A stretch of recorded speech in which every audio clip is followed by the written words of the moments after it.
Thanks very much for everyone for joining us. Very welcome. Conciliation Resources is really pleased to be co-hosting this meeting on financing peace building, along with our friends, the Centre for Humanitarian Dialogue, the European Institute for Peace, and Swiss Peace. My name's Alexander Ramsbotham. I'm Director of Accord at Conciliation Resources, and this event will be in part drawing on findings from our recent Accord publication, Pioneering Peace Pathways, as well as Swiss Peace's recent report on the cost of talking peace. But there's many other presenters and participants with important expertise and experience, and we'd very much encourage people to be vocal on questions, points and perspectives during the Q&A sessions. Thank you to the Swiss Federal Department of Foreign Affairs and to the Sasakawa Peace Foundation for supporting this event and the Accord publication. Before we get going, a few housekeeping points. First, please note that the presentations and panel discussion will be recorded for upload onto CR's YouTube channel, but the question and answer sessions will not be recorded. Please, can I ask you to switch your cameras off, except for presenters in the first half of the event and our panel in the second half? And can you ensure that your Zoom profiles shows your full name and that you remain muted unless you're asking a question? Please do be encouraged to put comments and reflections into the chat bar. Questions during the Q&A sessions will be spoken in person, and so to ask a question, please write question in the chat bar, and when called by a facilitator, please turn on your camera if you're able to. If you have any technical difficulties, please contact Felix Colchester or Callum McLean by sending them a direct message in the Zoom chat function. So the first up this morning, we've got a panel discussion. I'm going to briefly mention a few points from the Accord publication before we start the panel, just to get things going. So Accord Pioneering Peace Pathways is about the early phases of peace processes, how peace processes get off the ground and build and sustain momentum. We were interested in this as a comparatively under-researched area of peace building, and one that tends to be seen as somewhat mysterious. But we also thought that it's extremely important, as peace processes don't start by accident or spontaneously, or indeed even quickly. They require careful and often painstaking cultivation and support over many years, which involves risks and experimentation. Accord issue editor Cate Buchanan and Seb Kratzner from HD will be discussing their article from the Accord later on, which is looking at funding for early peacemaking specifically. But I thought I'd pull out one or two, or possibly three, difficult challenges for donors and practitioners in this phase of a peace process. So a basic initial question is, how do you actually incentivize investment in early peacemaking? Starting peace processes is messy and difficult. Nascent peace processes falter, collapse, restart, relapse over and over again. Early peacemaking is secretive, sensitive, and low-key. And it doesn't present necessarily obvious opportunities for donors or practitioners to engage or offer easily discernible returns on their investment. Interest in supporting a peace process often grows alongside the process itself as a process becomes more successful and prominent. And it's often quite hard to get support before a recognizable process has begun. Lots of reasons for this, including, for example, that states involved in conflict are likely to block external involvement in peacemaking, especially early on. But early peacemaking clearly needs resources. I think there's a bit of a chicken and egg situation of what comes first, the funding or the dialogue. And also this pattern lends itself to sudden inflows of funding and practical support once a peace process gets off the ground, which can be difficult to manage. One example from the Accord is a member of an armed group based in Myanmar who describes how before 2012, only a few donors and international NGOs were working with armed groups in Myanmar. But as soon as the peace process started, there was a huge influx of international entities seeking to play roles and undertake initiatives, often at cross purposes. And one quote we drew out from that interviewee, he talks about armed groups are involved in so many meetings. This has become a problem. So that's one area I think that is difficult, is just getting the interest in this phase of a peace process. But then there's an associated challenge of what exactly do you invest in, and how do you know that your investment is going to be sound in this particular phase of a peace process. Peace practitioners often talk about the fuzziness of early or pre-formal peace building and how difficult this is to package or quantify. One example relates to investing in building relationships, which is painstaking, time-consuming, and can often go on for many years. The Accord publication includes a case study of the peace process between the Ogaden National Liberation Front and the Ethiopian government.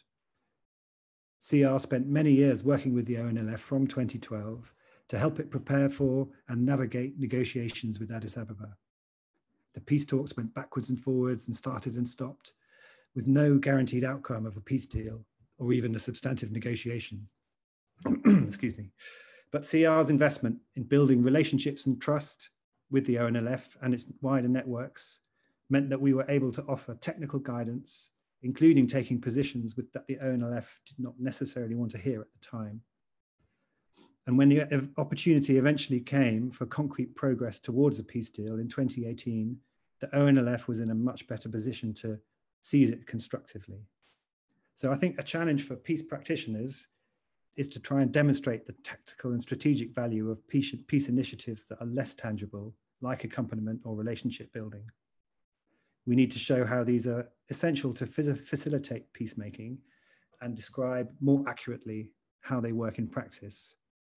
And we need to create better systems so that peace initiatives can demonstrate positive progress, including when the peace process itself may not be developing in ways that we expected or hoped for. And we also need to allow space for things like adaptation. And I believe some of these issues will be covered by the panel. So there's a couple of points from the Accord publication, which I think are pertinent to the conversation that we'll be having today. So the first half of this morning is a panel discussion. I believe you all have bios for the speakers, so I won't introduce them in great detail, but I will introduce them very briefly. A reminder, please write comments and reflections in the chat bar and write questions in the chat bar if you want to ask a question during the Q&A, and we will come to you. And please, if you can, identify one or two panelists, speakers rather, to respond to your questions so that we can get more questions in. Okay, so first up, we've got Seb Kratzner from the Centre for Humanitarian Dialogue, and Cate Buchanan, the Accord Pioneering Peace Pathways issue editor. So over to you, please. Good morning and good afternoon and good evening, depending on where you are tuning in from. So we have 161 people and counting coming into this conversation today. So I think we can say there's a really hot topic, or certainly driving a lot of interest. And so thanks for joining us. I wanted to give you a little bit of background to how we came, Sebastian and I came to write this article and how it came to be part of the Accord, and then how we've got here today. So the genesis of this article came from a February 2019 workshop in London convened by Conciliation Resources to try and test the waters on a full Accord, the Accord that was now released last year. And this, as Zan has outlined, is on this opaque often tricky area of pre-formal and early phases in peace processes. Those participating in the workshop, of whom some are part of the discussion today, predominantly came from private diplomacy entities, and we discussed the landscape of peace process support, the shifts in contemporary peacemaking, and some of the currents and dynamics that we're dealing with.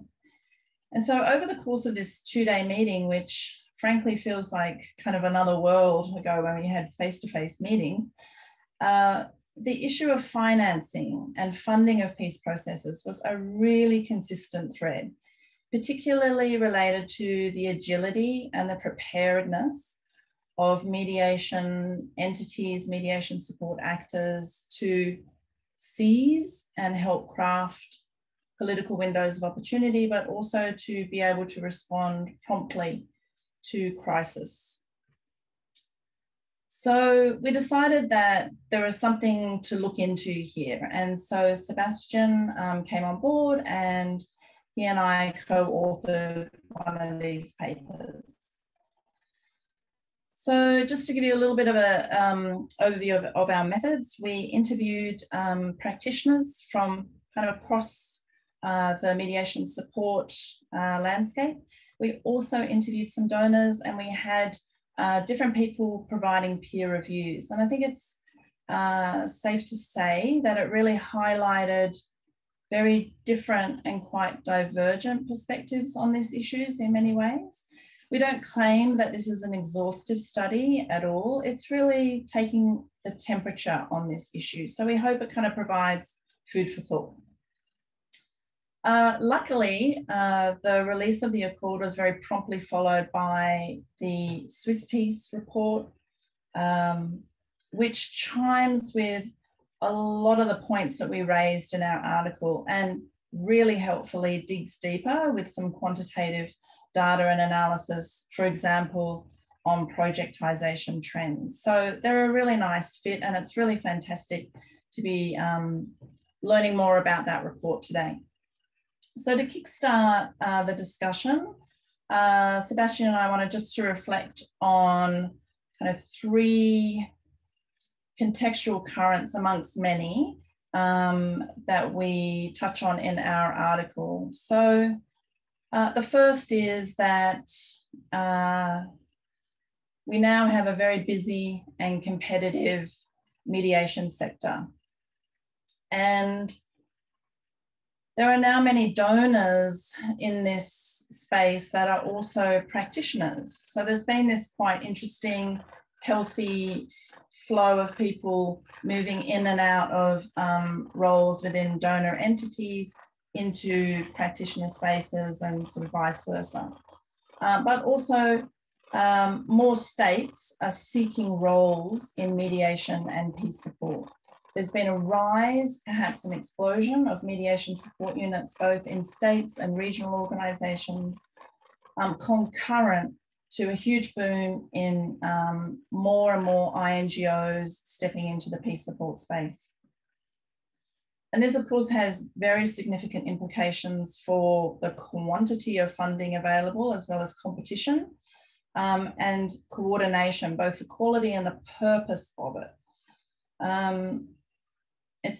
There's nothing new to say that improvements are definitely needed in this area, but it is one of the reasons why across the Accord, you will see fairly consistent reference to the idea of collaborative coordination, which is much more than deconflicting programming. It's really taking our work to another level. And there are some interesting developments in that regard, which Seb will touch on. The second cross current is that, again, nothing original here, but that there is significant pressure on international aid funding. And we were writing our article pre-COVID. So we're kind of actually talking about a very different landscape now. So human suffering in conflict-affected contexts is not diminishing, in fact, quite the opposite. And humanitarian needs have become incredibly overwhelming, protracted, and multi-generational. And further, conflict drivers are expanding, you know, for example, with climate change. And in the not too distant future, a lot of humanitarian assistance will have to be redirected to relocation of people affected by climate change, for example, as well as the management of new types of conflict dynamics. So at this stage of the COVID pandemic, we now have incredible pressures on aid budgets.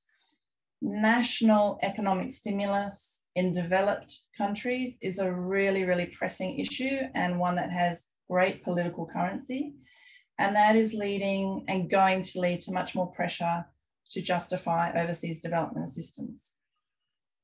And the third big trend or feature of this landscape is that there are increasingly skeptical Western politicians and publics about overseas development assistance. And people that we interviewed pointed to these growing difficulties related to the perceptions of politicians and many people in the public who are really weary of endless wars and the international aid that kind of goes into them, and also really wary of the slow pace of resolution and the costly nature of these processes. And this is sort of colliding with heightened anxiety about migration, both forced and economic, and COVID economic shocks. So the difficulties in conveying what we do as a sector, as a community, are becoming more pronounced. And we need to find different ways to communicate the value of mediation and peace process support.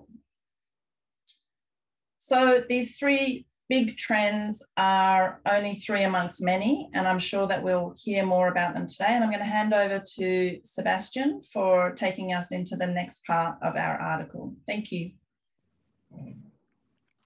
Thanks a lot, Cate, and also to CR for hosting us today.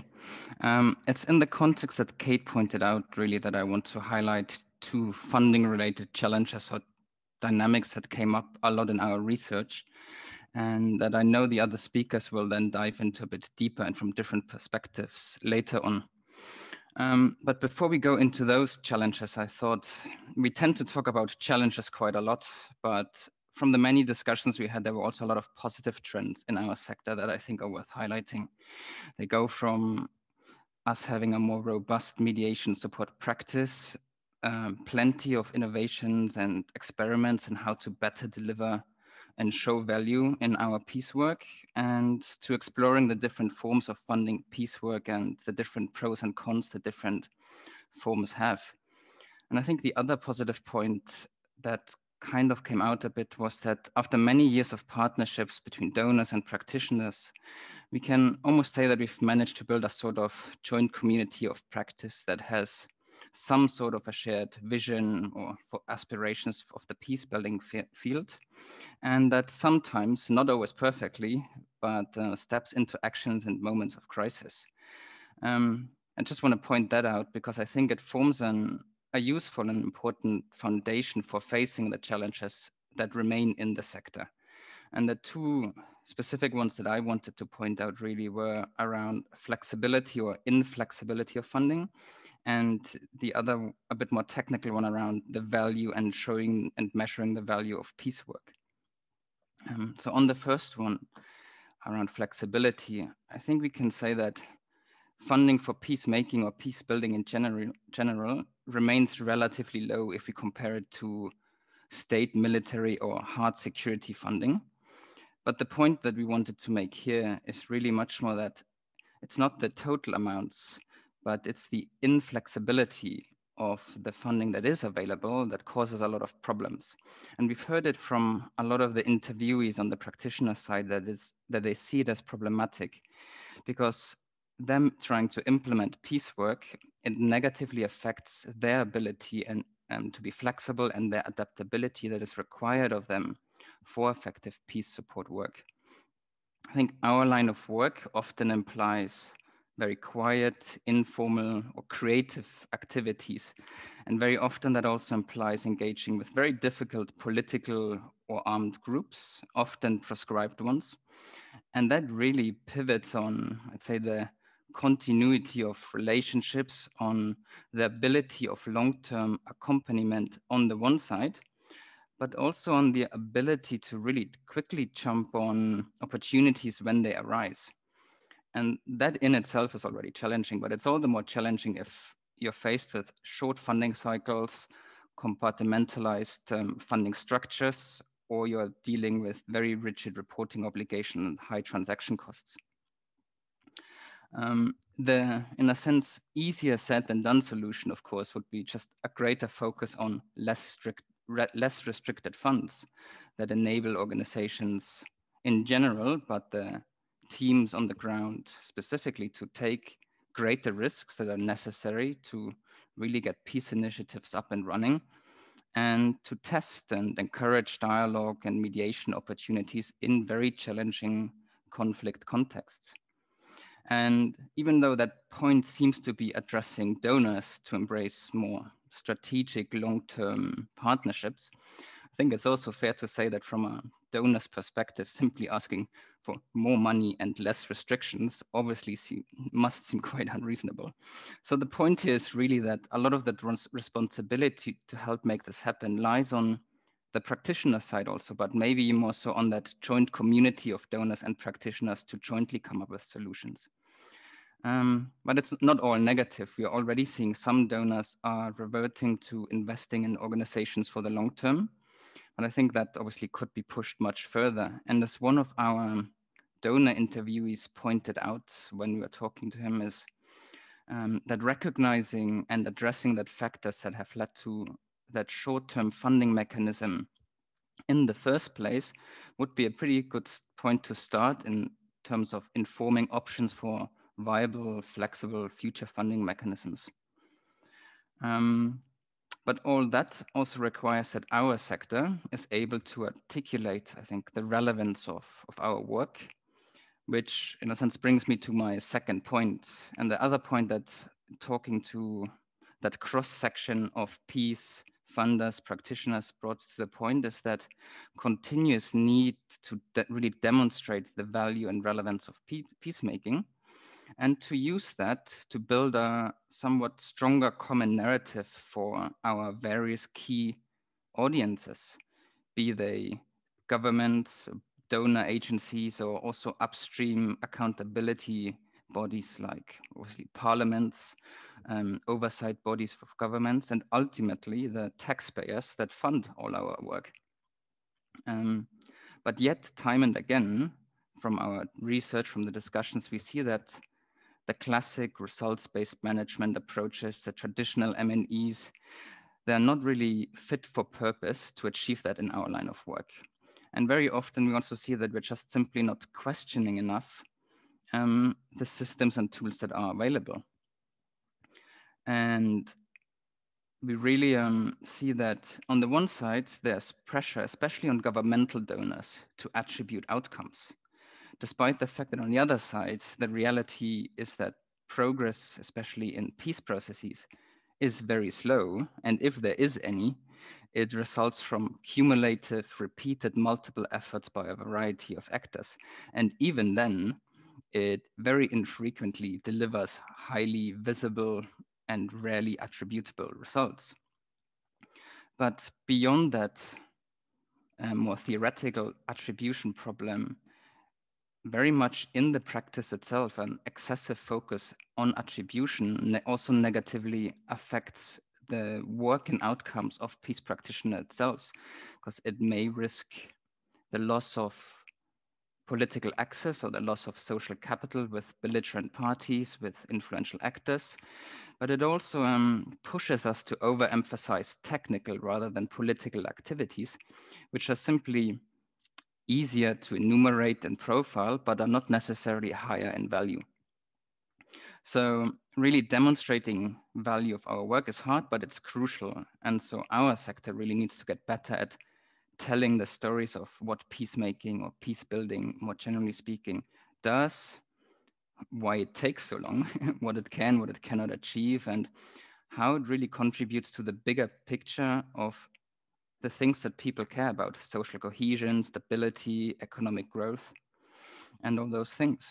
But I think it's not all negative, especially over the last few years. We've seen a lot of positive advances in capturing really the complexity and incremental nature of peace building work. And I just very briefly wanted to highlight, I think, one positive example is because that community of practice, in a sense that I've mentioned previously, has started coming together over the last few years, yearly, to discuss and to learn how to better demonstrate the value in peacemaking.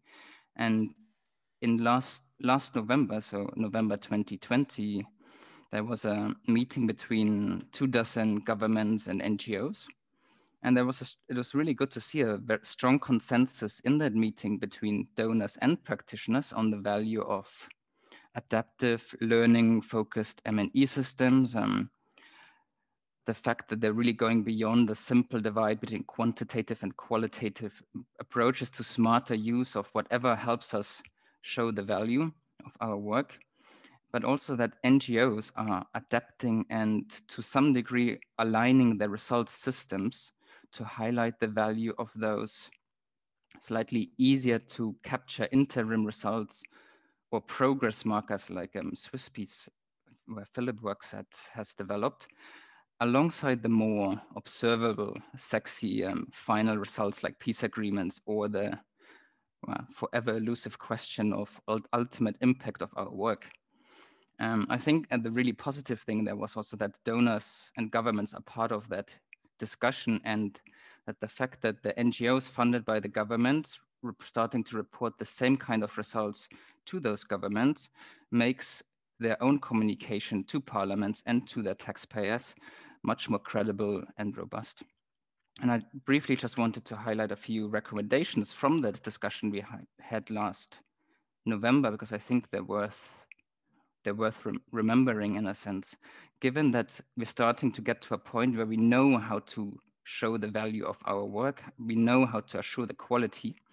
I think now's the moment to really push for greater adoption of those flexible learning-oriented management and M&E methods within our different organizations, and maybe to start thinking about sector-wide standards or methods that really help become our work and our reporting more coherent. And then to even go further and maybe try to really secure formal recognition of those approaches, and to push for inclusion of mediation and dialogue specific criteria in official policies and official evaluation guidelines. Let's think OECD DAC or governmental oversight bodies. I think there's still a lot we can do to really improve our sector. But I think I'll leave those 2 points here because there's much more to come from the others. So I just want to conclude maybe with the obvious, in a sense that there's really that importance of flexible long-term funding, especially for the unpredictable early formative phases of peace processes. And that also needs or requires us to build consistent political and financial partnerships, especially in this very tricky COVID and post-COVID-19 world. And that really that our sector, I think, is now in a place where we're ready to establish peace building specific systems and tools that can increase the confidence of those funding us, and in return their own accountability bodies, that those funds are being put to the best possible use. So I look forward with cautious optimism. I think there's a lot to unpack, and I'm quite glad to hear from the others following me now. Thank you. Thanks so much, Cate and Seb. And Seb, excuse me for mispronouncing your surname. It's Kratzer, I think, rather than Kratzner. Thanks for those great introductions. And maybe when we talk later, we can have see if people have good examples of what effective methods for adaptive programming and assessing progress in it look like, and how people have been doing that. So now Philip Lustenberger is going to talk about, he's one of the authors of the Costs of Talking Peace research. He's also is at Swiss Peace. So Philip, over to you, please. Thank you, Sand, and thank you all for attending. It's great to see such an interest in this topic. I'll be focusing in my short presentation on the financing of peace negotiation and mediation processes. Actually, to look at this particular question, Swiss Peace, together with the International Security and Development Center based in Berlin, we've published a study last year. You'll find the link in the chat. It's called The Cost of Talking Peace. The setup of the research team was quite particular in the sense that it included both people with expertise in the field of mediation support, as well as economists. The research also benefited from the expertise and funding of the Swiss Federal Department of Foreign Affairs. We tried to apply both quantitative methodologies as well as qualitative, and conducted almost 50 interviews with practitioners, people who had been part of negotiation processes, and donors. Peace negotiation and mediation processes, of course, cost money, and often they do require external funding. Yet we found that the role of funding and its implications on the negotiations is insufficiently understood. That was the starting point of our research. I also had a personal interest in this topic, as in 2016, 2017, I was involved in establishing a pooled fund for the negotiations between the Colombian government and the ELN. Back then, there was relatively little information available about this topic. In general, the topic or the funding of peace negotiations was often perceived as a purely technical issue. But I can tell you it is fundamentally political, and as such, it does have impact on the dynamic of peace negotiations.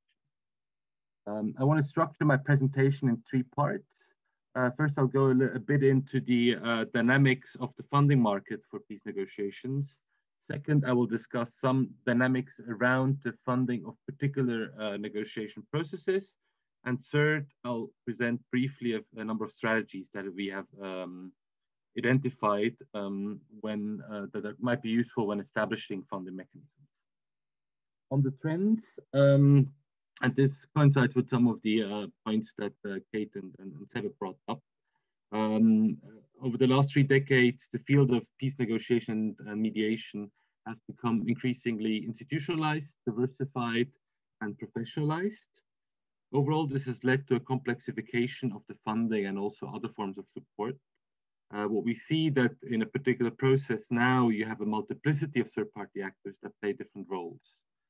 And this has implications on the funding.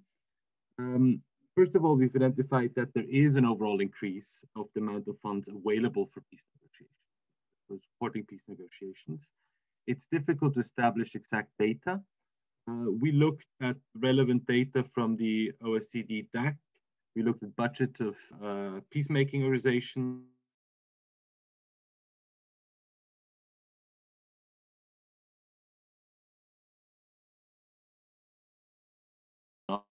Statistics in the report.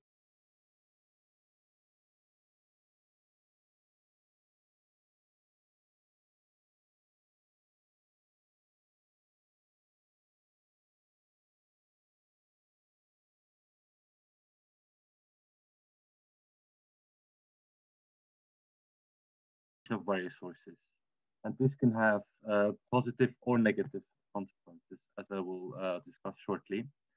And last but not least, there has been an increased prioritization of the funding. I think Seb also touched up on this briefly. Now on dynamics related to funding mechanisms for peace negotiations.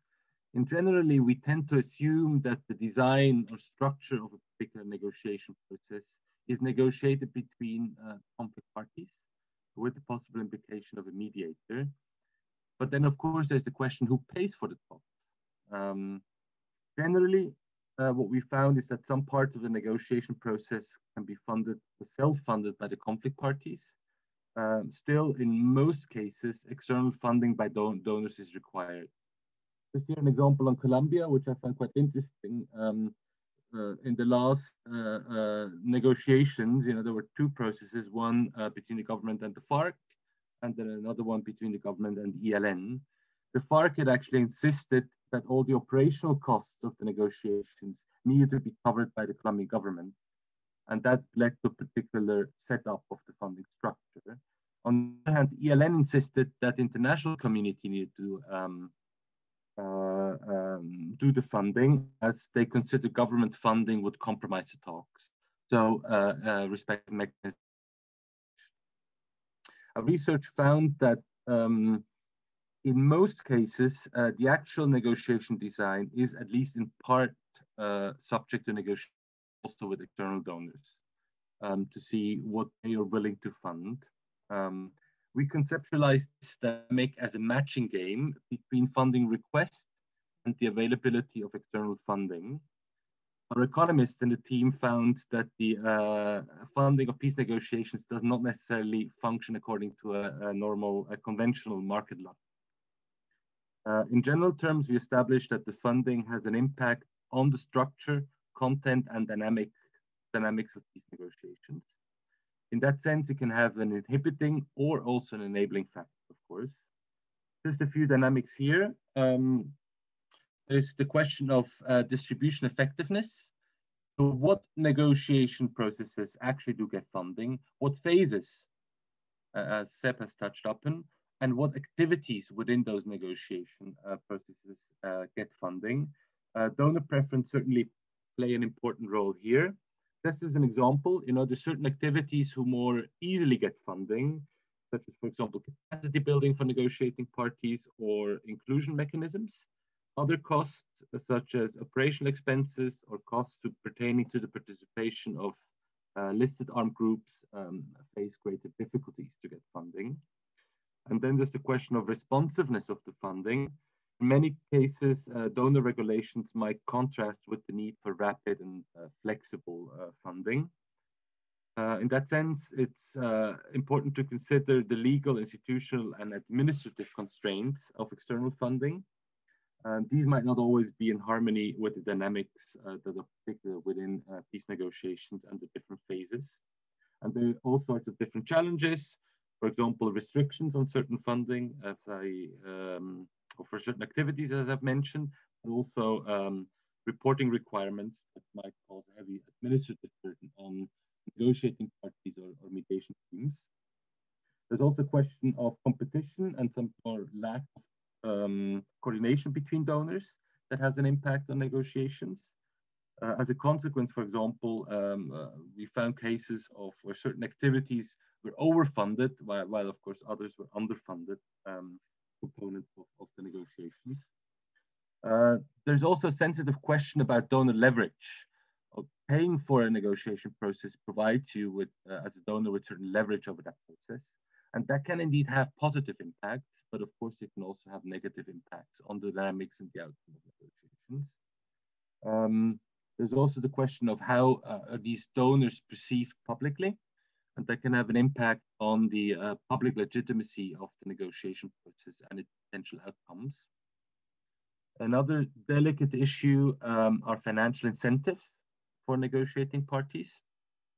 Of course, these can be useful in encouraging parties to participate in talks and even to make progress at the negotiating table.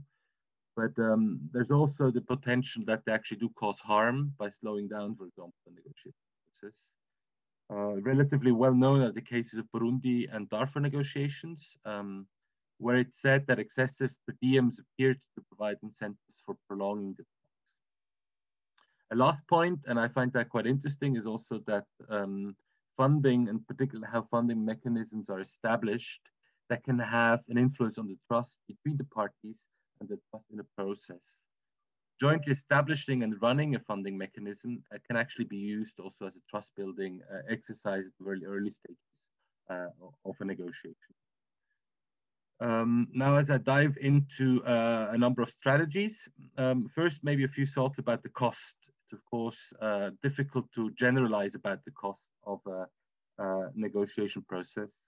In our study, we tried to establish a sort of an illustration of key cost strategies that affect how much a process will cost.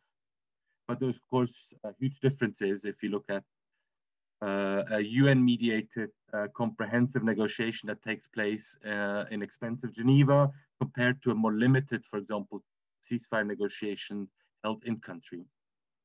In the research at the end, we present a few strategies, and I will not go into them in depth, but these can help negotiating parties, mediators, and donors to overcome some of the challenges I have mentioned.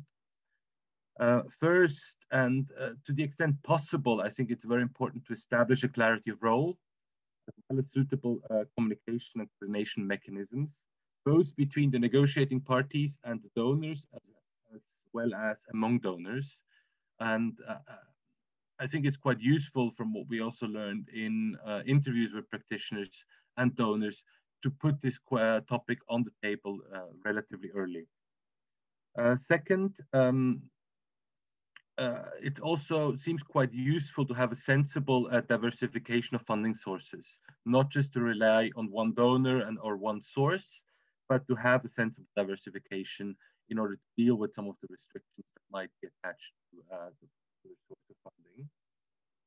Third, designing tailor-made funding modalities. I think that's an important way to go, especially as a process is taking shape.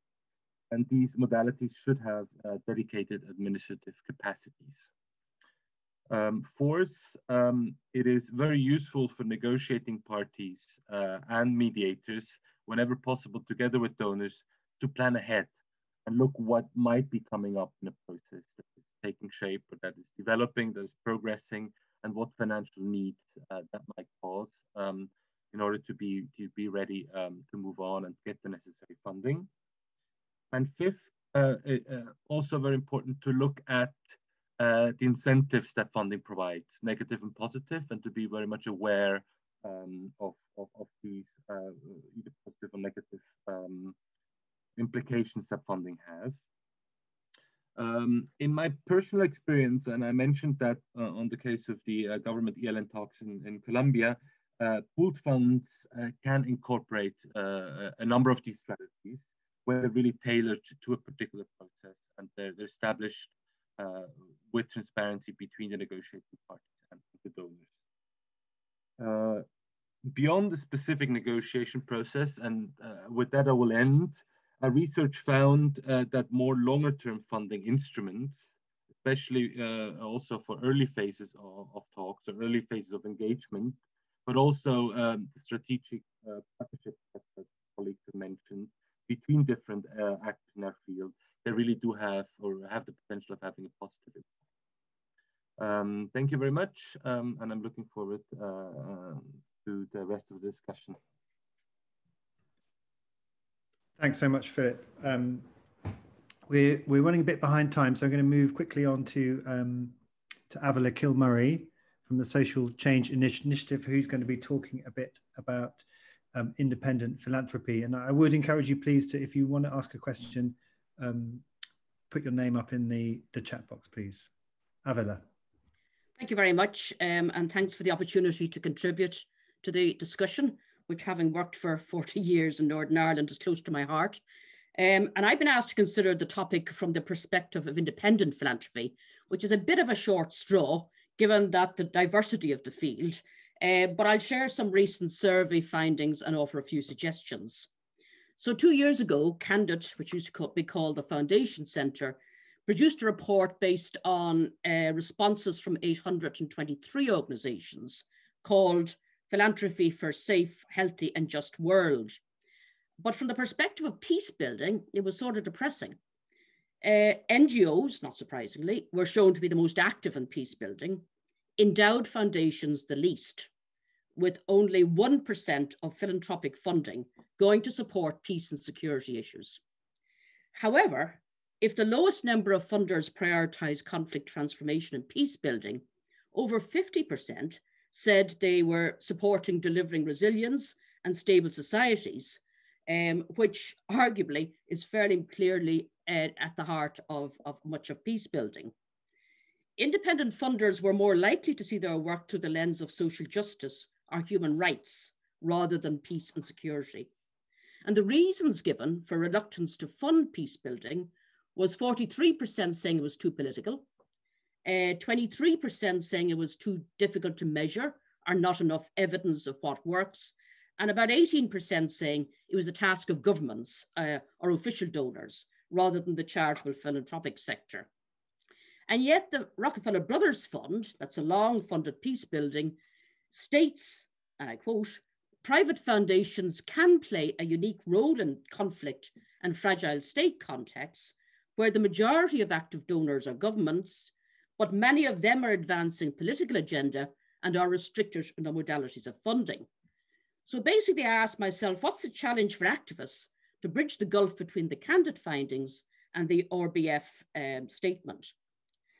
And I think one of the first is to understand just the broad sector of independent philanthropy, which is time consuming, and not all philanthropists are actually progressive.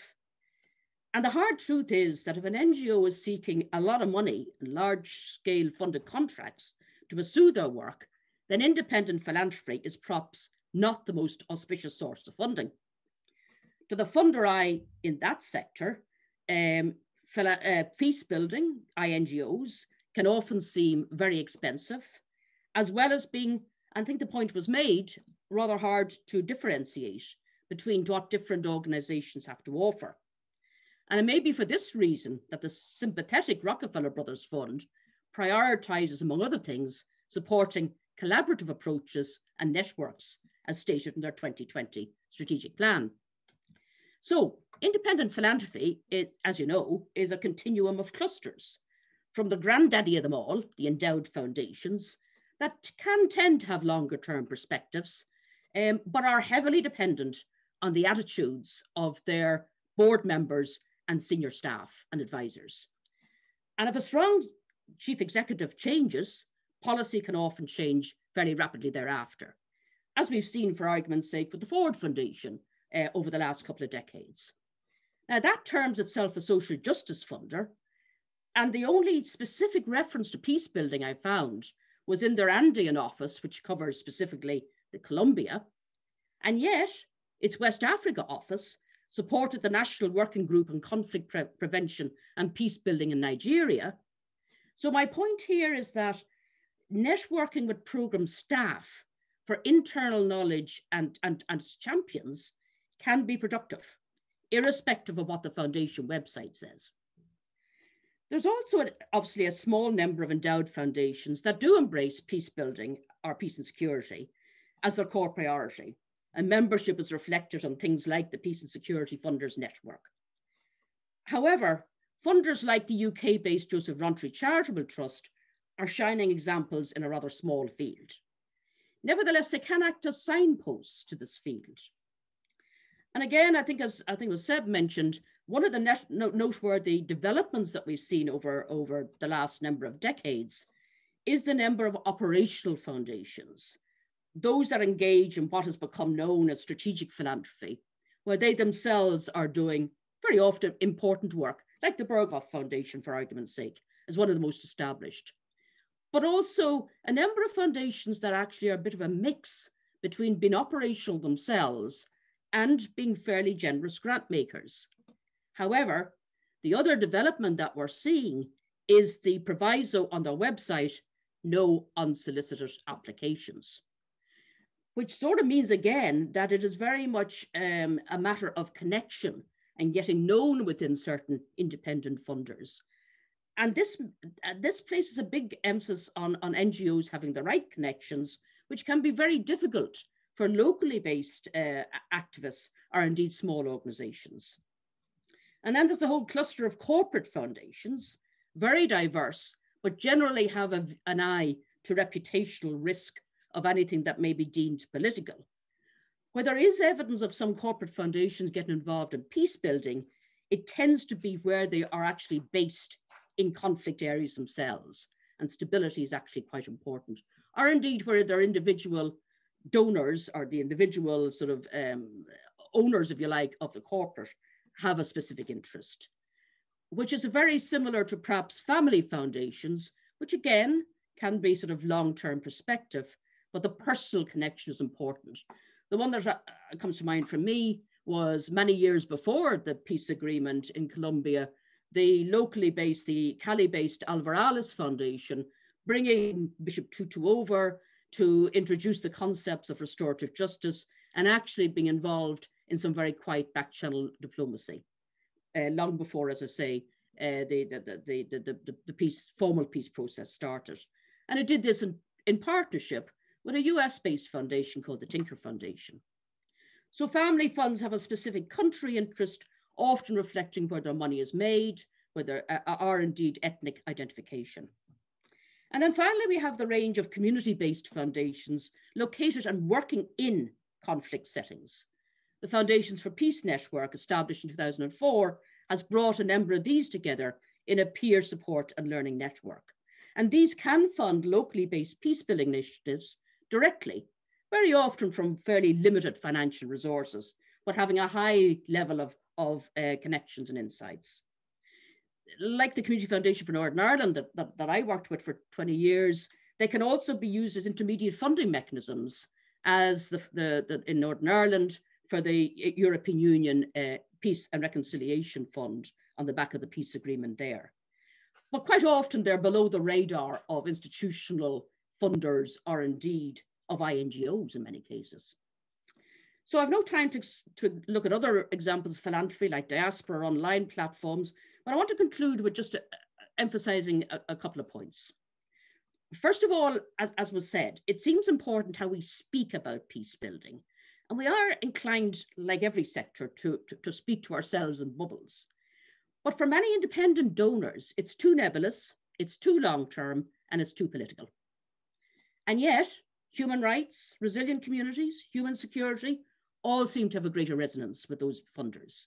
So we need, as was said, to break the peace building into its component parts to engage attention.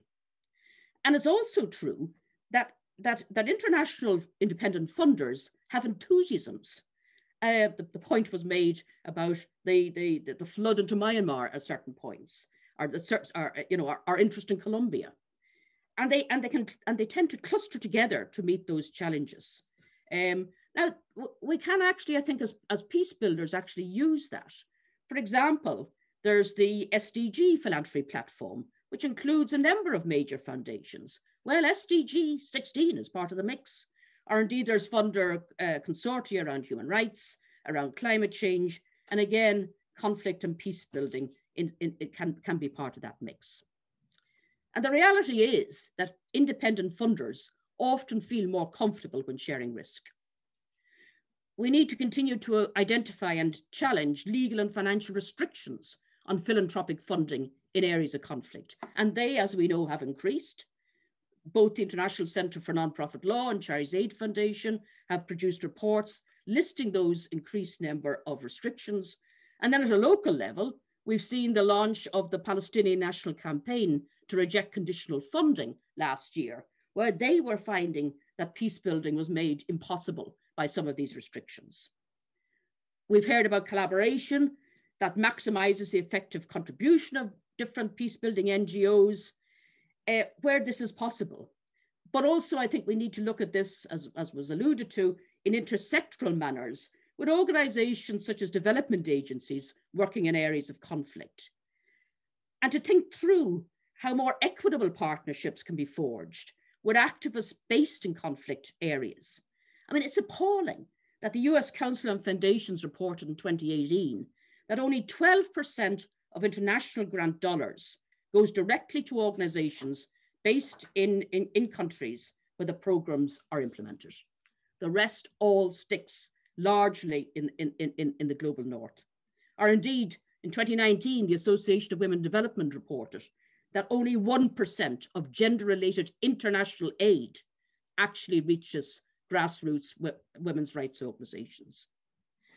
And then there is the issue of the longer-term sustainability of peace-building work. Is it possible that peace-building INGOs working in specific country contexts might include, as part of their program of work, seeding locally based funds to provide that sort of longer-term peace-building grants to local groups? The work of the Neelam Tiruchavalam Trust in Sri Lanka is a case in point. Localism, I feel, is a term that is more rhetorical than honoured in practice, either by donors or in many cases by NGOs. So in conclusion, what's the role of independent philanthropy? Where it works best, I think, is what's called acupuncture philanthropy.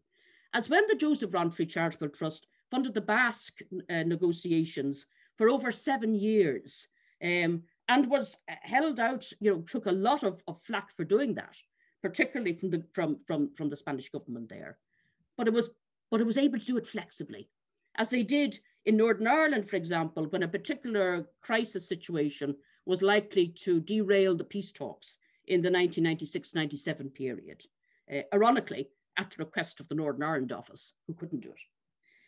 And then there is the pioneering seed funding work, with the hope then that it can be built on whenever the peace process becomes more mainstream or more acceptable. But again, independent funders can use their money and position to convene consortia of donors and policymakers, to focus attention on the peace-building challenges and opportunities that can be co-designed with peace-building activists. And again, just to reiterate, I think what Seb and others have said, what the peace-building sector can do is to try and break it down and identify specific interventions that are important and that do need that bit of flexibility that perhaps other donors can't give, but also to communicate this in a manner that's most likely to be heard. So I'll leave it there.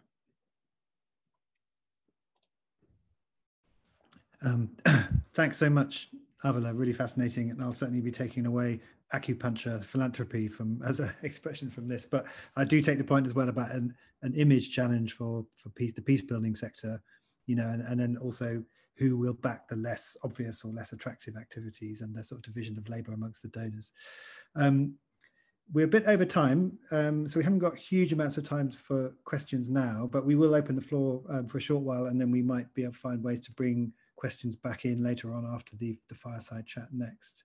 I'm going to go first over to Ulrika, who's got a point and a question about ethics. And just to remind people, if you want to ask a question, please do put question into the chat box. Ulrika, please. Thank you very much. This has been a very, very interesting discussion and presentation so far. I'm really eager to look at all the reports and get more detail. It reminds me a lot about the conversations on political economy that we're having usually in the aid industry. And I think this is probably a topic also pertinent to this field, if you will, to consider a bit the implications of a creation of an industry in this regard, if you will.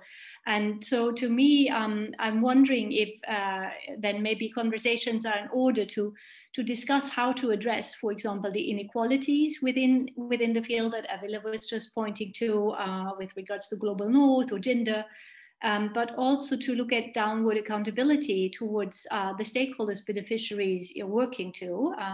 We're discussing a lot the relationship with the donors, but what about accountability towards those people that you're working with? And maybe thirdly, also with regards to the question that came up with regards to trust in the chat a bit earlier, to create trust between donors and entities working on peace processes. What does that mean with regards to questions regarding interests of donors? How do you take a principled approach? Earlier we were talking about impartiality or multi-partiality. What about donors that of course have their own interests and agendas? How do you then present yourself towards these? How do you deal with subcontracting of facilitators for certain interests? I think that would be really interesting to discuss these questions a bit more, and maybe you have thoughts on this already. Thank you so much. Thanks so much, Ulrika. We are a bit over time, so what I'm going to suggest is that the panel respond to Ulrika's question if that resonates with you, and or make a final very quick point that you'd like to finish up with, maybe 1 or 2, maximum 2 minutes each, and then we'll move on to the next session. And any questions that come up to you for participants, please do hold them, and we'll have some more time later on. So perhaps we'll go in reverse order this time and start with Avila. Okay, I'll be very brief because I know you are short of time. I think Ulrika makes some very important points there. In terms of downward accountability, I always argued that from my experience that the process of funding can be part of peace building. So for argument's sake, when I was managing some of the EU peace and reconciliation funding, one of the areas I had was reintegration of political prisoners. So what we did was we actually formed an advisory committee made up of representatives of 5 paramilitary organizations who previously had been killing each other. And that process, it took a while to actually sort of manage, but that process lasted for some 10 years. And it was a major impact in terms of the peace process, because what it was saying is, we actually respect you as stakeholders, you know, and so the accountability was actually built in to the process, but that was also part of peace building. And I suppose the other thing that I would like to add, which I didn't get a chance to, in terms of actually engaging with particularly with the independent sector donors, I think the importance of drawing out their value base, you know, and they will all have their sort of mission statements and objectives, but actually it is the value base that will be the one, they're the ones that will walk with you in an accompaniment to a peace process. Thanks so much, Avila. We're going to come to Philip, to you next. 90 seconds tops. You've got 90 seconds to get your point across or your response to Ulrike's. Thank you, Sen. I just one thought that the question of trust that I do find essential in our field, and that also relates to the question about money or the discussion about money. And I find from what we've heard from different practitioners and also from my own experience, I think transparency is key. And, you know, negotiating parties, in particular non-state actors, armed actors, they don't understand the project logic. So they will interpret any kind of restriction you have politically. And I think that needs time to also explain that, of course, some of the legal restrictions are political, but to be transparent about that, and also sort of the administrative requirements you have, and discuss that transparently, I'm not saying publicly, but transparently at the table, is very, very useful, and it builds a good basis for trust. Thank you, Philip, and well done for keeping to time there as well. And now we're going to come to Seb and Cate, and since you came as a kind of double act, I think you're going to get a minute each, you two. So Seb, to start with, please. Sorry, it's partly my fault. I think that we're running over on time. So very briefly, maybe to Ulrike's point, I think, yeah, the question of accountability for me goes beyond just the funding. Obviously, it's the kind of how we do peace building, etc. So I think the 30-second answer is, in terms of how we look at what our work can achieve, there's much more to be done in bringing the voices of the people that we're supposedly working with and for into the mix. So that's the negative aspect, but then the slightly more positive aspect, I think, in terms of, at least maybe from the HD perspective, where I work, the localization in a sense is ingrained into our working methodology. So I think that might be the one point where we are ahead of the humanitarian and development sector, because all our mediation and dialogue processes almost are managed or are facilitated by members of the communities or people from the countries they're working in. So it is, in a sense, lived localization. So that's the positive aspect of it. And hopefully that makes it more accountable, I would hope. Thank you. Yeah, I mean, Seb nailed it in terms of the localization agenda, because I think that's going to be kind of a really big issue in this sector, and thinking about what that really means in terms of genuine and meaningful participation. I think there are some really good examples. It's just that maybe we are not so aware of them, but there is evolving practice. And I think we need to kind of be on the front foot of being serious and innovative around localization. Thanks so much. Thank you, Cate. A big thank you to our speakers there. Really fascinating discussion, and plenty of us to think about as we go into the next session. So I'm going to move over quickly onto that and hand you over to my colleague, Teresa Dumassi. But thanks again to all our speakers, and please do stick around, because I'm sure there'll be other things that will be pertinent to you in the next session, and it'd be great to keep you with us if you can stay. Thanks again, and Teresa, over to you. Thank you, Zan. So we're now moving into our fireside chat section. I'm Teresa Dumazy. I'm Director of Policy and Learning at Conciliation Resources. So welcome to our lounge, where we have 5 experts seated in fictional armchairs, and I invite them to turn their cameras on now. They are Janan Latour, who is Executive Director of the Nguyen Peace Foundation, the Nguyen Foundation in Myanmar. We have Michael Keating, who is Executive Director of the European Institute for Peace. Joel Jenny, who is Director of the Cross-Government Joint Funds Unit in the UK Government. Nicole Weintraub, who is Mediation Advisor at the Peace and Stabilisation Operations Programme at Global Affairs Canada. And Akiko Horiba, who is Programme Director of the Asia Peace Initiative Department at the Sasakawa Peace Foundation. So we're going to try and pick up on some of the themes coming out of the first session. Again, the instructions on if a question comes to you during this session, just put question in the chat box or just write your comment. We've been hearing about some of the challenges of funding peace building and getting the funding for getting peace talks off the ground. And I think it'd be good in this session to hear about some of the good practice and opportunities as well, which are emerging. So my question then to you is, from the perspective then of a major donor government and reflecting on the comments that we've been hearing in the presentations, what are the kind of macro trends that you are seeing in this area? And do the points made earlier in the discussion today resonate with what you've been seeing? So yeah, thank you very much, Teresa. And first of all, thank you for inviting me. It's really nice to be with this community. And it certainly feels like a fire chat because it's pretty cold in London today. So I'm sitting by my radiator. And look, I thought it was a tremendous discussion earlier and I was able to listen to it and lots of really good material. In terms of the trends, I'm not going to repeat what Cate said because I very much agreed with it. I would, however, maybe just make a couple of additional reflections on top of what she was saying.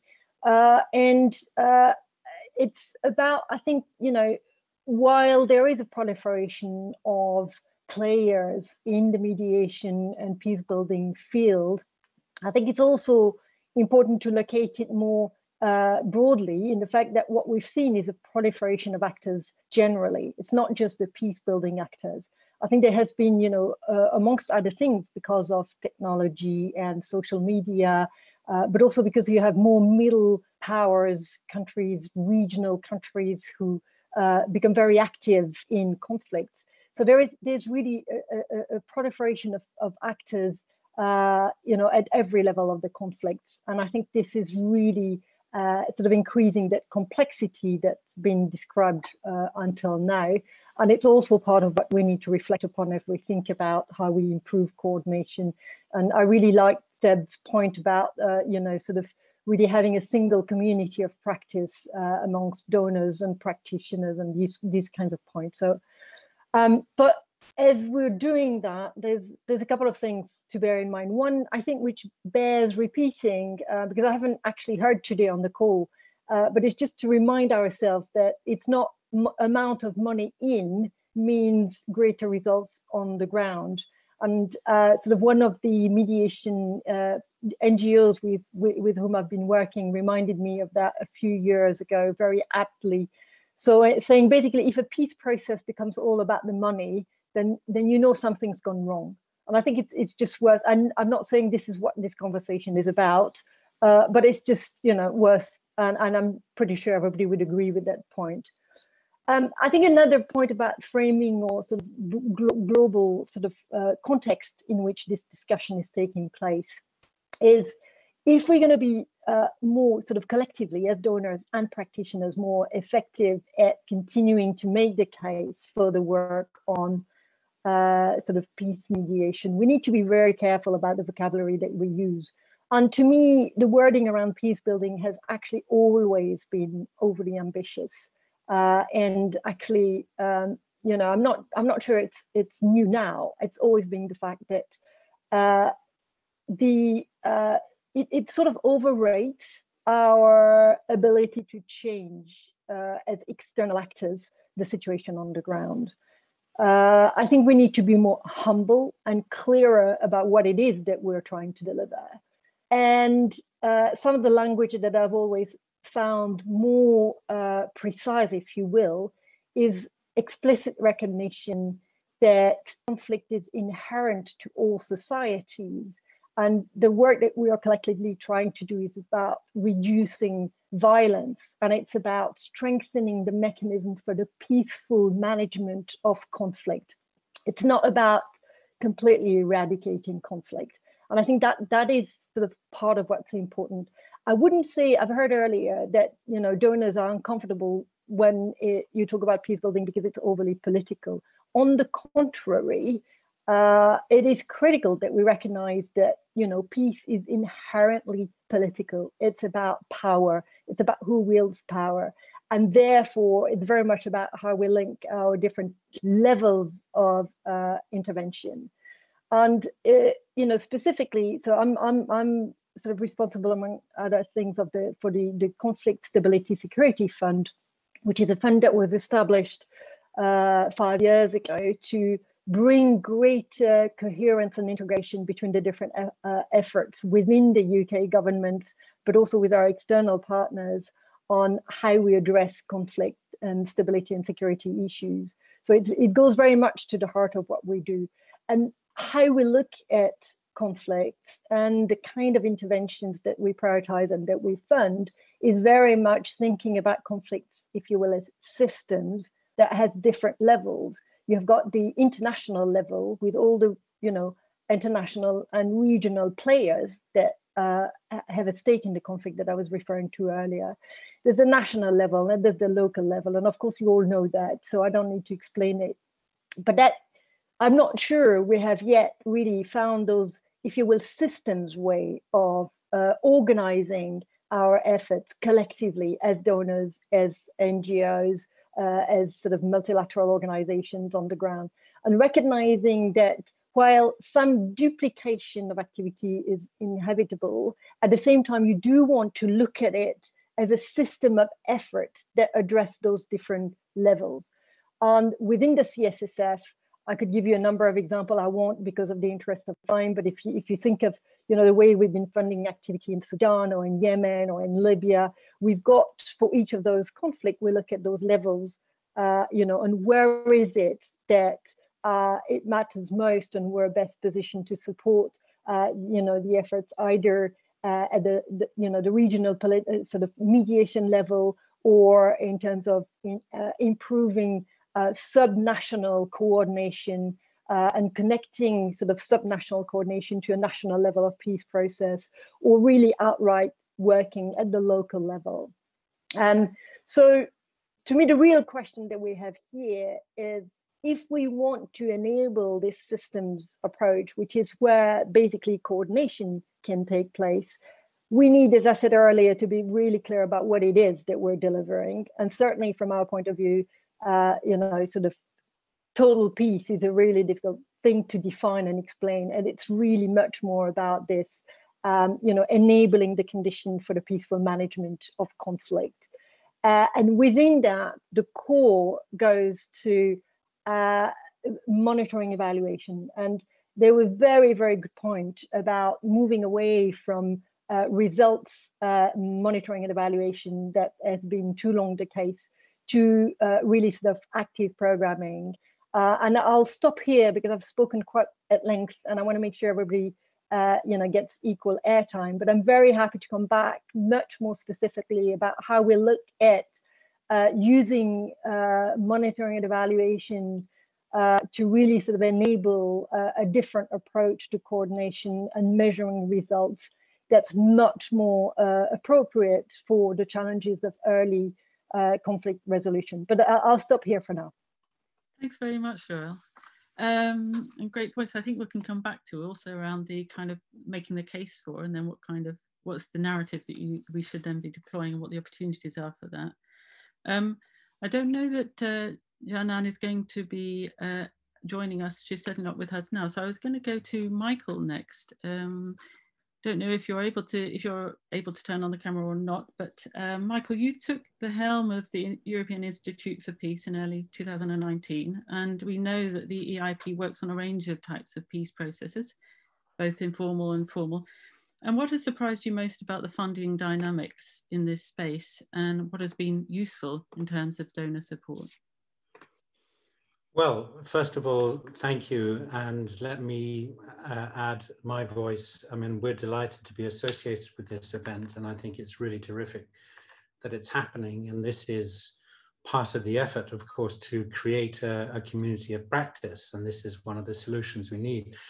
I mean, I would say, you know, three big things struck me moving from, I've spent much of my career in the UN, much of it in the private sector, NGO sector. Three points jump out at me. First is how quickly things are changing. You know, both because even though these metrics are difficult, peacefulness is going down. We have the phenomenon of internationalized civil wars. We have more civil unrest. And we have, unfortunately, the prospect of more violence.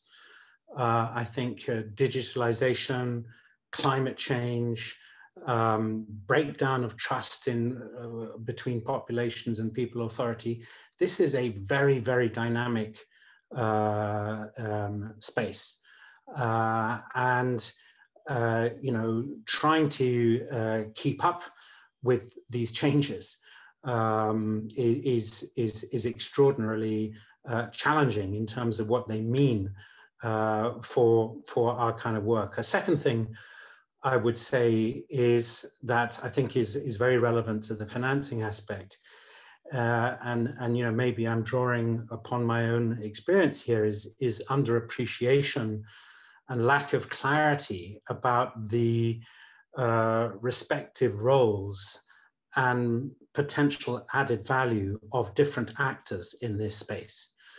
I mean, people, for example, have talked about there's increasing number of states and regional organizations getting involved in conflict resolution and mediation, which is basically good news.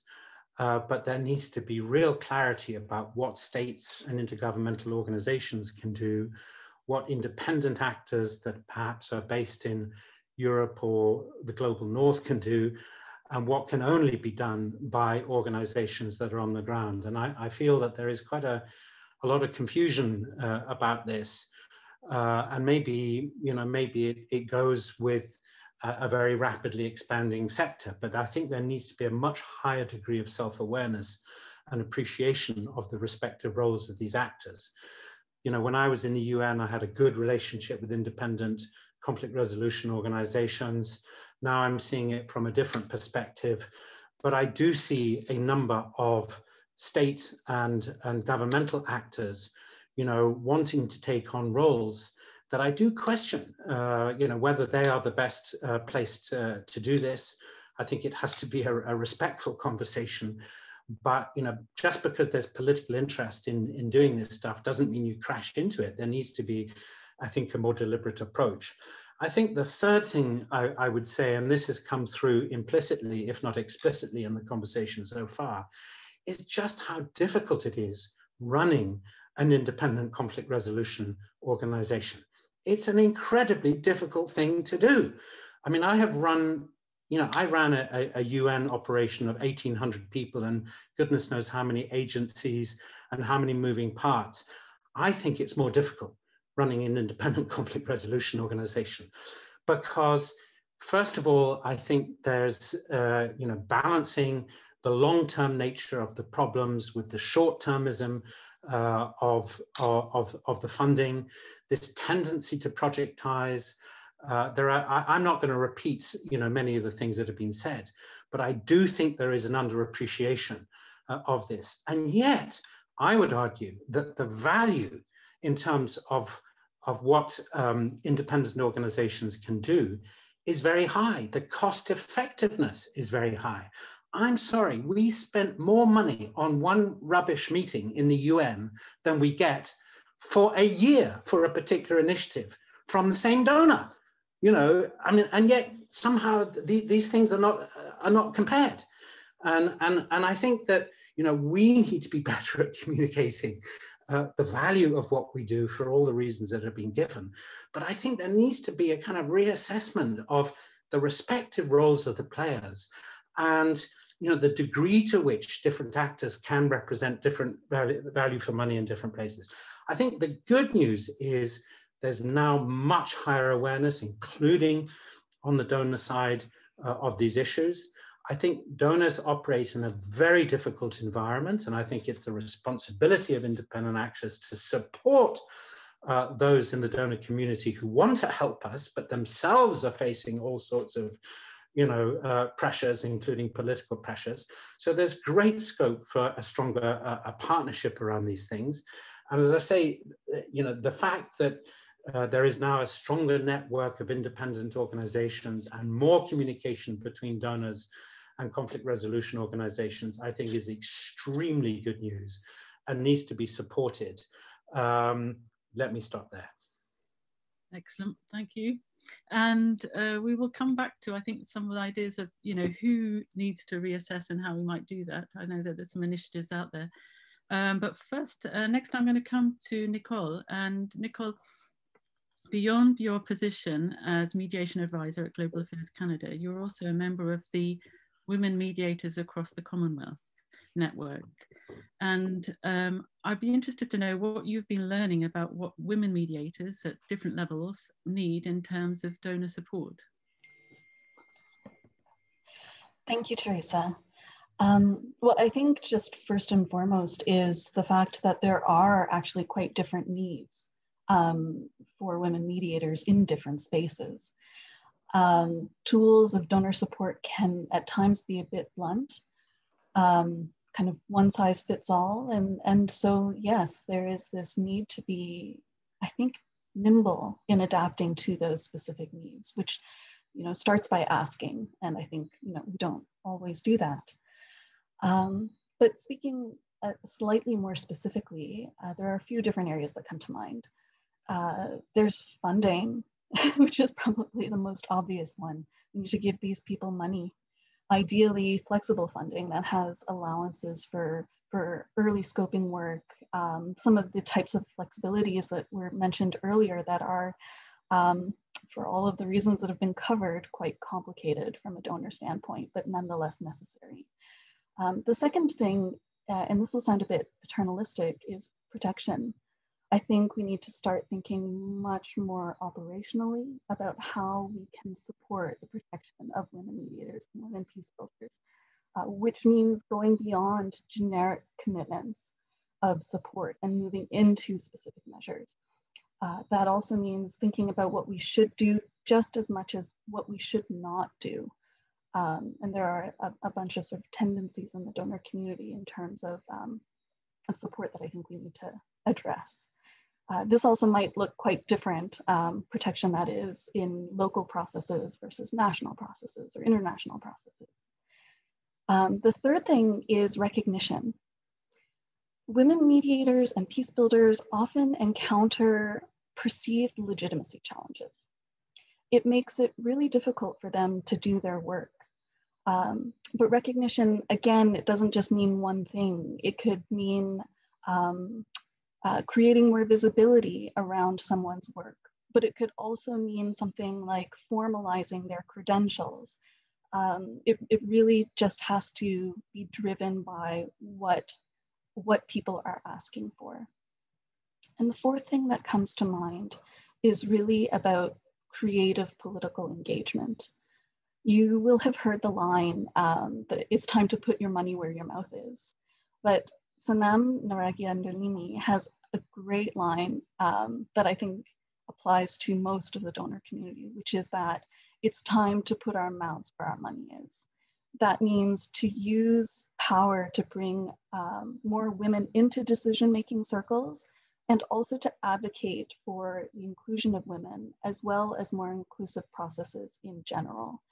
And I think I'll just echo Joelle's point, which is to say, I don't know that there is necessarily a hesitation to engage in the politics of this. Is that the politics of this complicated. And so as we're trying to navigate those challenges amidst really complex conflict dynamics, the right answers in terms of how to structure processes, how to bring about more inclusive processes is difficult. And so I think that's where the creativity is really going to come into play. Thank you. Thanks, Nicole. That's excellent. And the reference earlier to where peace is underfunded, of course, it's often at the local level, and that tends to hit women's organisations particularly hard. But where there's a lot of invisible achievement, of course, happening. So I'm going to come on now to Akiko, who to give us a kind of viewpoint from I suppose, a donor actor, peace builder actor. Because the Sasakawa Peace Foundation is a private donor, but also actively undertaking peace building activities, such as in Southern Thailand, where you yourself have been involved. So as a private donor, Akiko, with greater freedom to set your own requirements, what is your view on the increasing projectization of funding that we've been talking about? And how does the Sasakawa Peace Foundation approach that? Thank you very much, Teresa. And thank you for giving me this opportunity. The Sasakawa Peace Foundation, as a private organization, private foundation based in Tokyo, we don't need to raise funds externally and can work with its own financial resources. So it may not so helpful, but I'd like to share a little bit what I have felt as a donor and as doer. The activities of peace mediation support require a sustained commitment and long-term strategy for the peace processes. So projectization is not suitable this field of activities. For example, Sasakawa Peace Foundation has made a 10 years commitment first to the deep south of Thailand. And we first survey conflict and post-conflict area in various countries in Asia and identified Patani in southern Thailand as a field where we could use our resources and where we could do activities that other donors were not doing.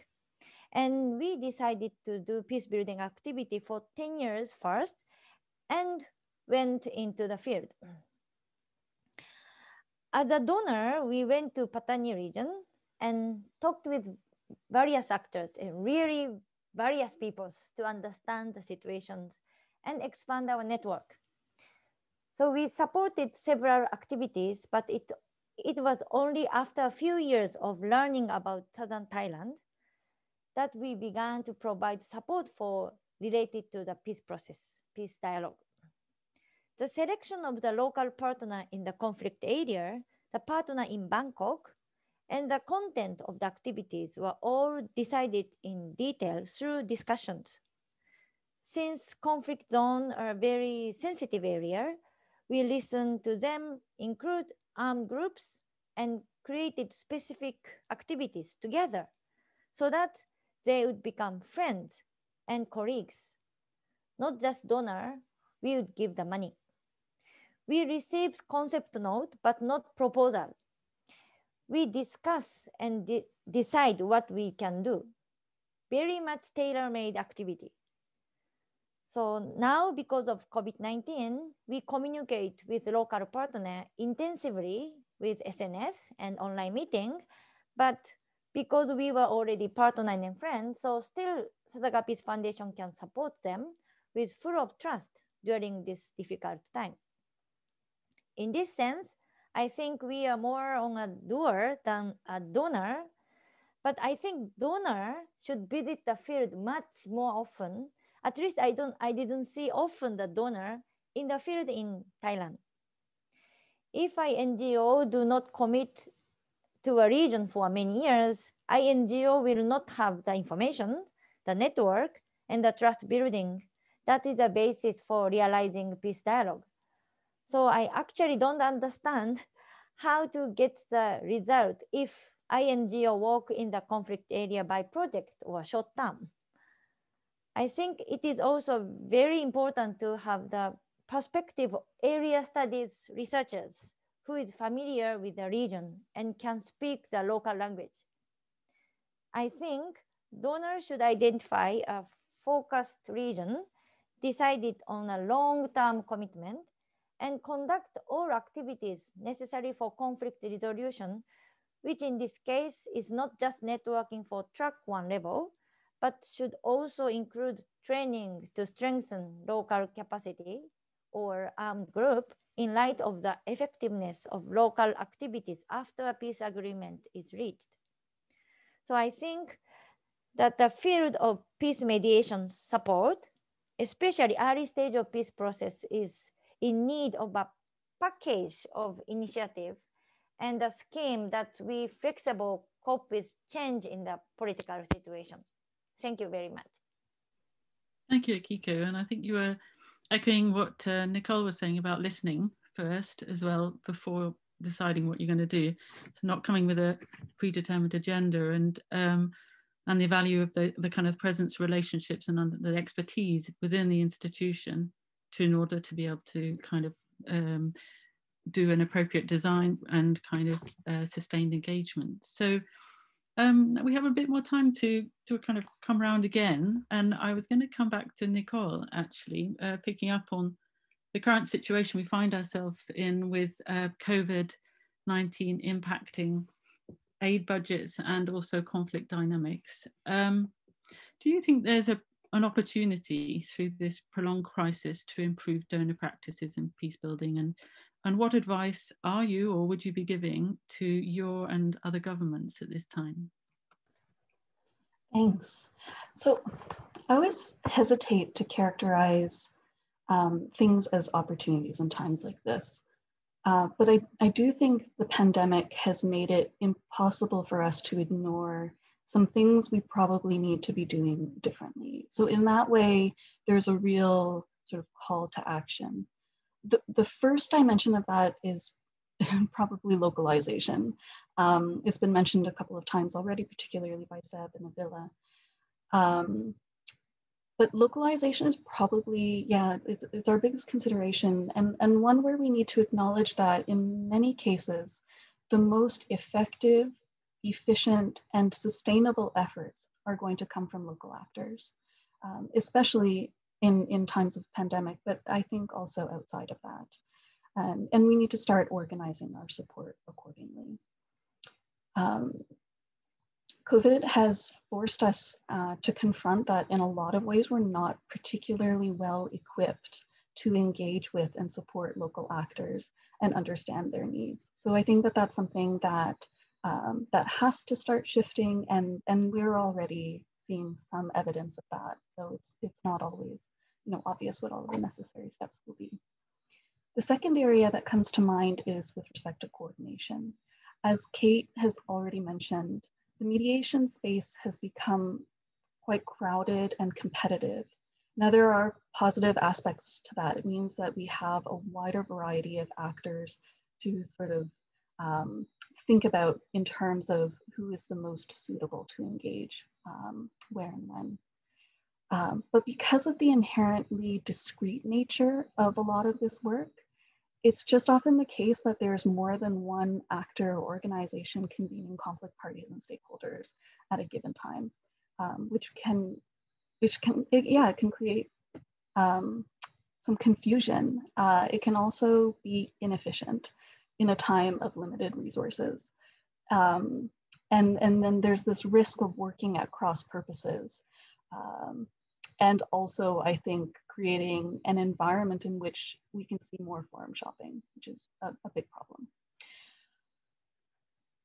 Coordination between peacemaking and peace-building actors and funders, I think, will become increasingly relevant. I've said coordination, but as Avila referenced, there is also maybe like an increasing amount of pressure toward collaboration or the formation of networks or the dreaded consortium model.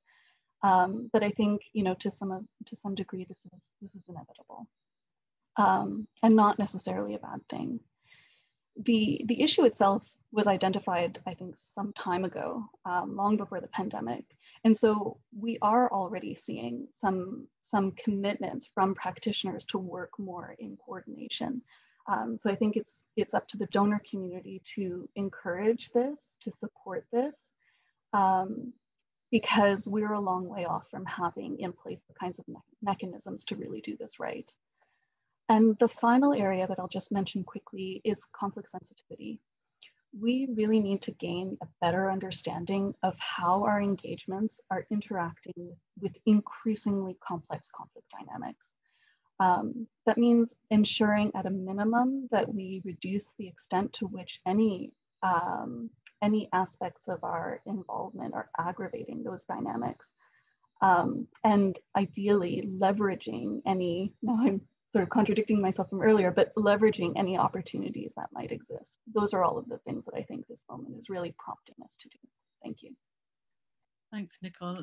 That's great. And we can come back to some of those, maybe some examples of how those things are happening, which you said we're seeing some advances already. I'm going to go back to, go to Joelle now.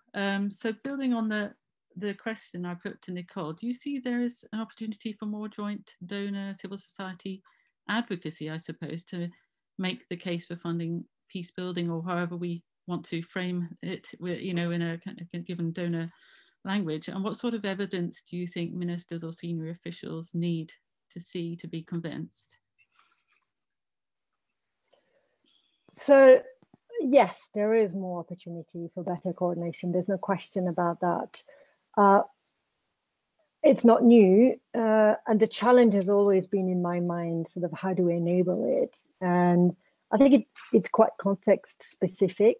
There are different fora, there's different mechanisms to enable those conversations, both on the ground in specific peace processes, and then more sort of at the policy level.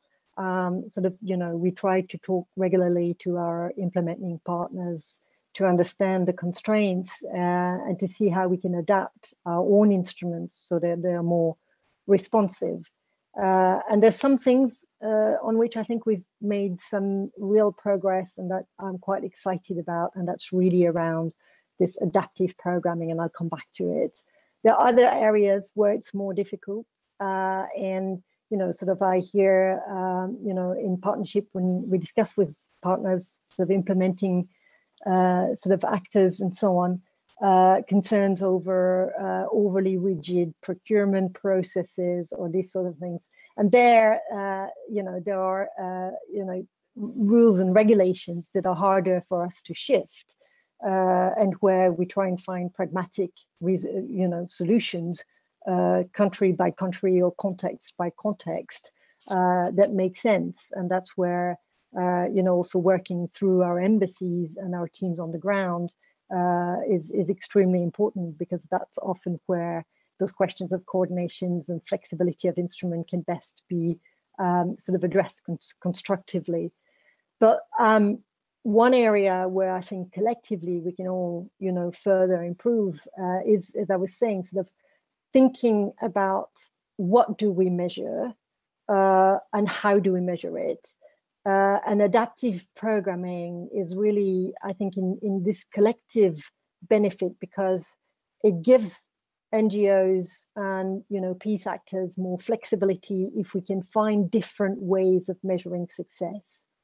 It makes our programming more effective because it enables us to react more quickly when we realize that we've been backing an actor that's already overly supported, but actually there are gaps elsewhere and these sort of things. So having, you know, sort of this very live, in real time monitoring and evaluation and adaptive programming is something that we're really trying to now push much more through our peace support work. And the other reason why I think it's collectively in our interest is that it enables better learning. So we're also, through the CSSF now, putting a lot of emphasis on learning across programs so that we can aggregate the learning. Because collectively, again, I think we've all had the tendency too much to say, well, it's really difficult to draw lessons because every context is different.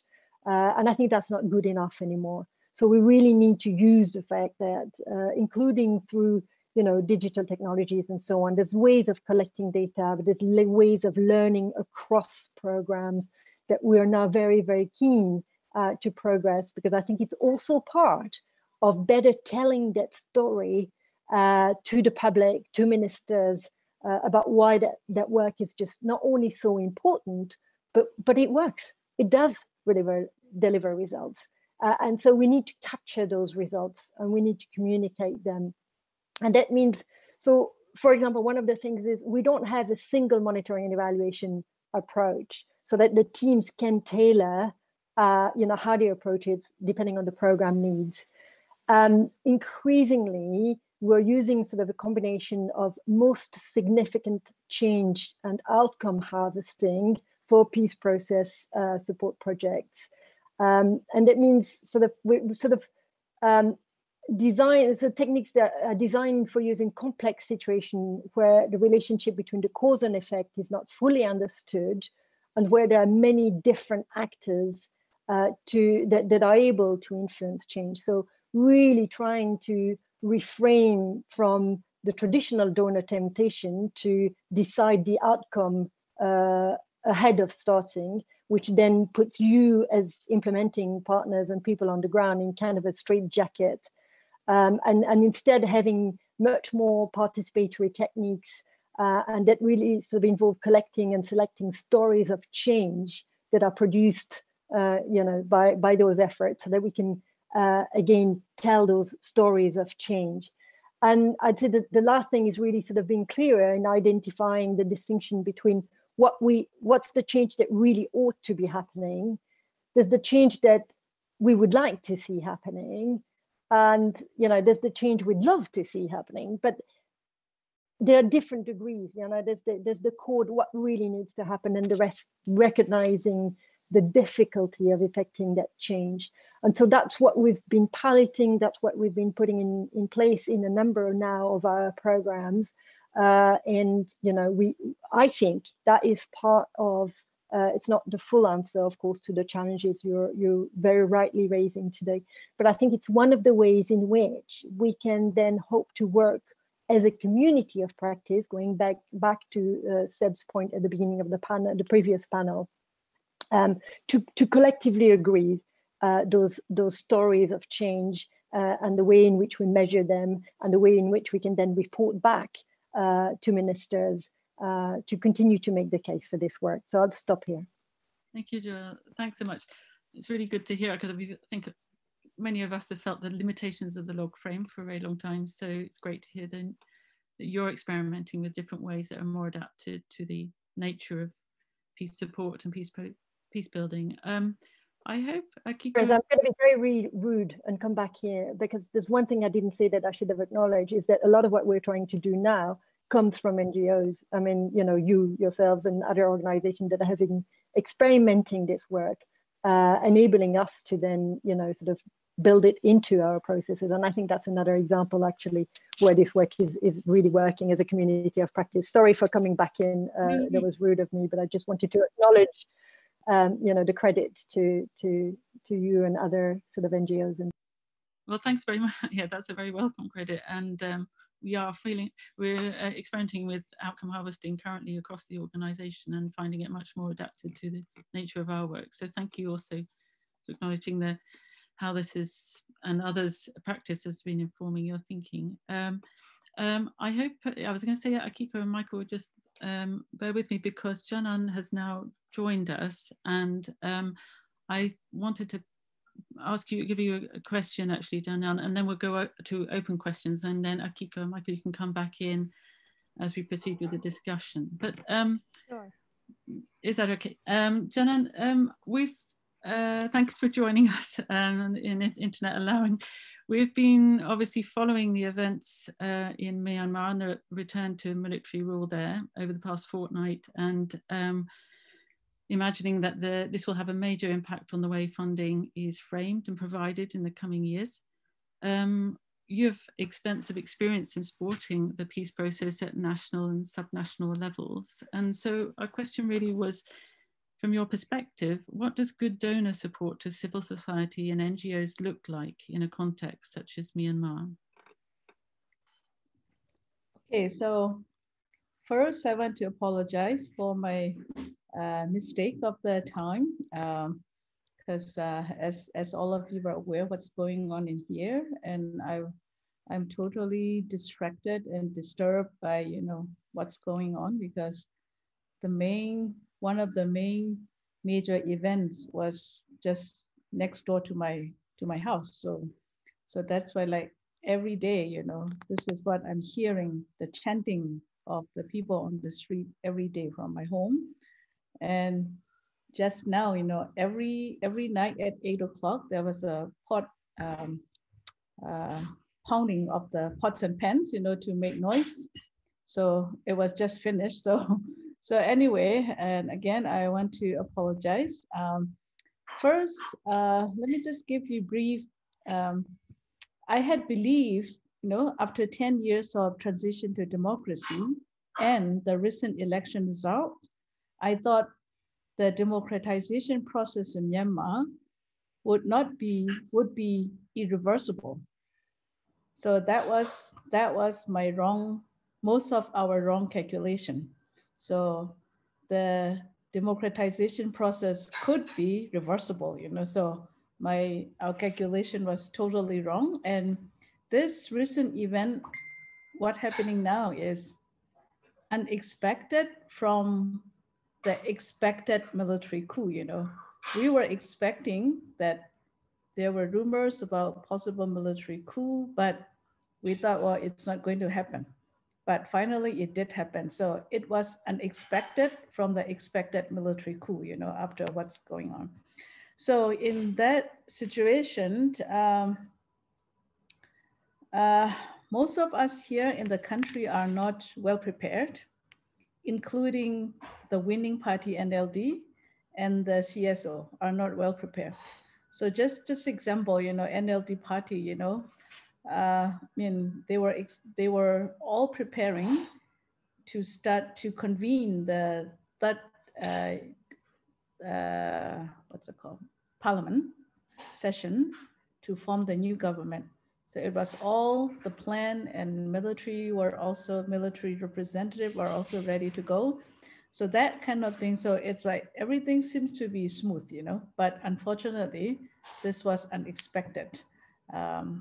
So we are not prepared. The NLD winning party must not have been prepared for this either. So in this situation, I would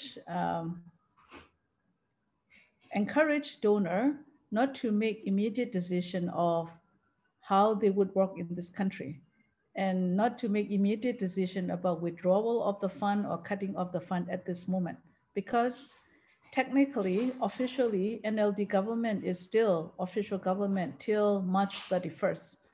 So for us as a local NGO, for myself, our organization as a local organization consider this as a crisis period.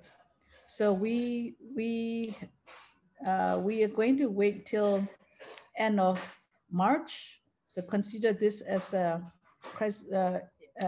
crisis situation, crisis period. So therefore, I want to make a point that I want to say that donor community should not make immediate decision in this unstable situation. That is one. And second thing is, as I said, the communities here, including political parties, CSOs, and probably INGO also, every stakeholders are not prepared for this situation, but now we are facing with this. So therefore, for this current situation, since we are not all prepared, donors should be considered for the current situation to consider flexible funding currently. How donor can be flexible and reallocate current funding from specific activities, project activities to reflect the need, to respond to the need of the current uprising situation. So the flexibility and reallocation of the funding for example, for the security protection, because our staff and you know, many of the staff and the government servants, staff are also, you know, participating in the civil disobedience movement, CDM. So in that situation nowadays, what has been to get the civil servant to come out of the street, the movement, the movement is like pressuring civil servant to come out on the street. But at the same time, the civil society organization and the people here are also encouraging by offering, even though you have to move out from the staff quarter, staff housing, we have here, you know, support for you. So here we have like many options that being offered to civil servants. You have to, you know, you have to join the movement so that we would like to see the current regime stop functioning, you know, so that they would consider, so that kind of thing. So the current funding, project funding, if the reallocation will be possible at this very emergent situation, that would be one way to support the people in the country. And most of the local, particularly local organizations, do not have unearmarked funding. And nowadays, donor trend has been changing. You know, in the many years back, yes, having unearmarked funding, unearmarked fund was possible. It was considered by the donor, but in a context like this, an unstable political situation, having unearmarked funding would be one of the ways to support in the emergency situation. So that is also one point that I would like to add. And maybe one or two more points. I felt like we are now going back to 30 years ago situation, political context, because 30 years ago, we were under military dictatorship. So during that time, local organizations, those who are engaged with the military regime, been labeled as, okay, you are part of the regime system, you are part of the evil system, you are supporting the evil system. So that was the situation back in 30 years ago. And even though we don't want it, you know, for organization like us, we had registration with the military regime in those days. So that's why the outsider exile community view us as you are part of the regime system. That is not true, because our main thing is to support the people. The more we are under dictatorship, the more we need to have program and activity to support the community. So that is also one thing. There should be more support to the local CSO, because at the end, local community, local CSO will be ended up here in this country forever.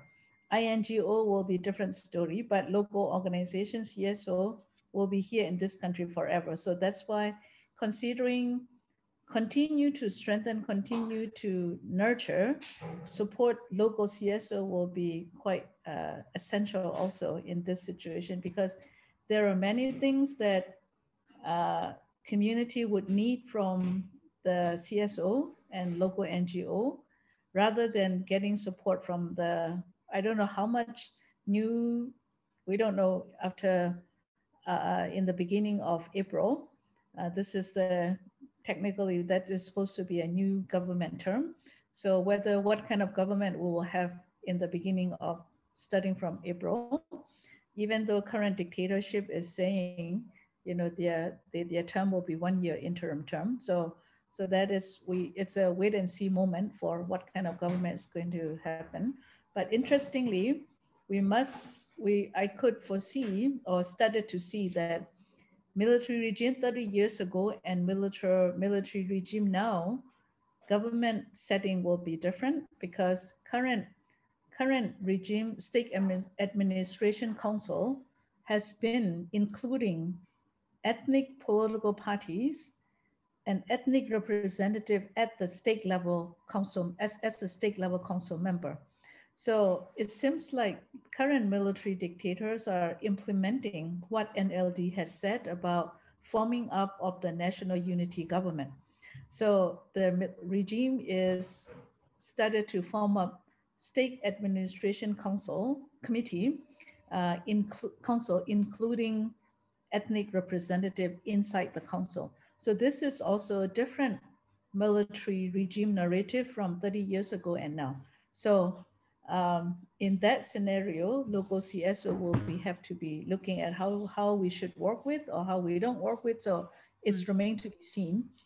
The last point is donor funding on the peace process. And I'm hearing that some of the main donor of the main donor to the peace process, since, you know, supporting formal peace process will be legitimizing the military regime. So that's why they might consider withdrawing funding the formal peace process.